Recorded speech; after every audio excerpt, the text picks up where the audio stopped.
The company and the union objectives are in alignment.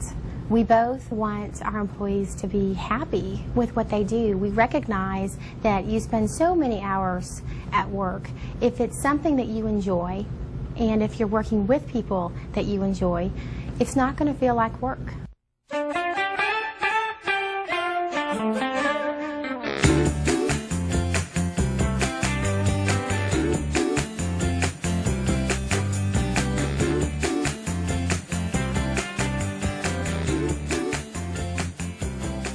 Since 1971, Southwest Airlines has been the most free-spirited and fun-loving airline in the United States. They started small, just 3 planes and a cheeky attitude, but they grew to become the 4th largest airline in America, flying more than 64 million passengers a year.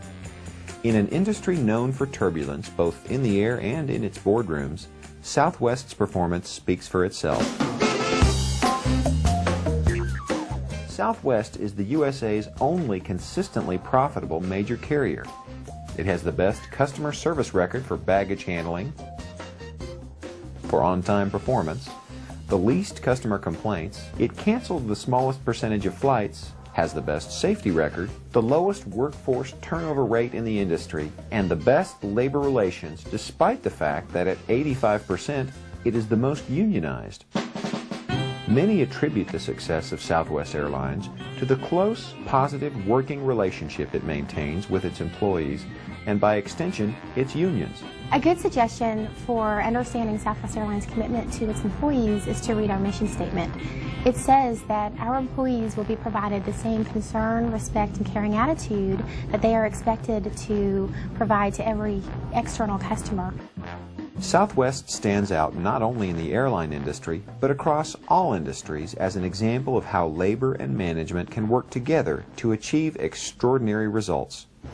Unfortunately, over the last 2 centuries in the U.S., for many labor organizations, this has been the exception rather than the rule. Formed initially to protect workers from intolerable work conditions, unions have historically helped employees gain specific workplace rights and benefits.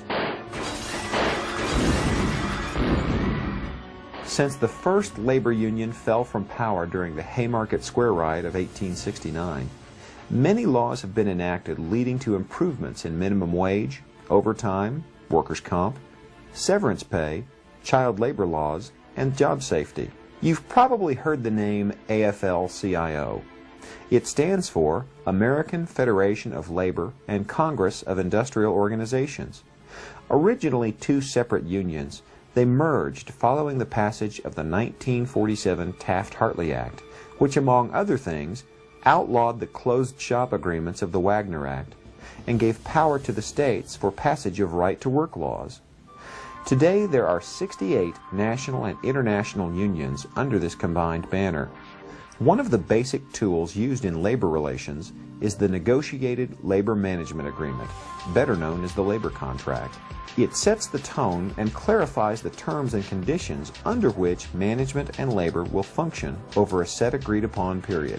However, just having a contract doesn't solve all problems. People can interpret things differently. If an employee has an issue, he or she files a grievance. Now, this doesn't mean the contract is broken. The vast majority are handled by the union rep or shop steward or immediate supervisor. If not settled at this level, the next step would be formal grievance procedures. Often, at this point, mediators are brought in. Mediators can only make suggestions, not decisions. Arbitration is similar, except that both parties agree that the arbitrator's decision will be binding. There are several tactics that are used in labor and management conflicts. Unions have the option to picket or go on strike. However, certain groups, such as doctors, police, and postal workers, are not allowed to go on strike. Options available to management include lockouts and the hiring of scabs or temporary workers. The 1990s saw unions decrease in membership due to global competition, shifts to service and high-tech industry, the growth of part-time workers, and changes in management philosophies. So at this point, we understand the history of labor and management, and we understand how they interact. What we don't understand is why has Southwest been so uniquely successful? We found part of the answer to that question at the Southwest University for People. There is this we've seen in other activities where either this person or this person finally got frustrated and either threw it at the guy over here because they were so jealous that he was getting feedback, or they've gone like this and thrown it behind their heads at their own team members. We offer a number of different courses for our employees at Southwest. Every employee who's hired comes to the university for a new hire training course to help folks understand where we've been as a company, where we are now, and the importance that they are playing in the future of Southwest. After all, we're talking about the airline industry, which has witnessed over 100 bankruptcies since 1978. A quick visit to the university's airline graveyard helps Southwest employees to keep this in mind. We bring our new employees here to take a look at some of the former airlines that are not with us any longer. These typically were very effective, very large, very profitable airlines, and so this is very humbling for us to recognize. In the United States, economic and social trends have caused labor objectives to change. Whereas wage increases and work conditions were the primary focus in previous decades, many unions have turned their attention toward employee benefits and job security. With this in mind, Southwest works proactively to respond to the changing needs of their employees. With over 35,000 employees, there are no doubt a number of issues going on, and as a company we have taken many steps to try to address some of the major life issues that just happen. We have resources for child care referrals and elderly care referrals. We also have a counseling service that, as an employee, if I would just like to talk to somebody confidentially, I have that opportunity to do so. We also have a catastrophic fund, and this fund is funded by employees for employees.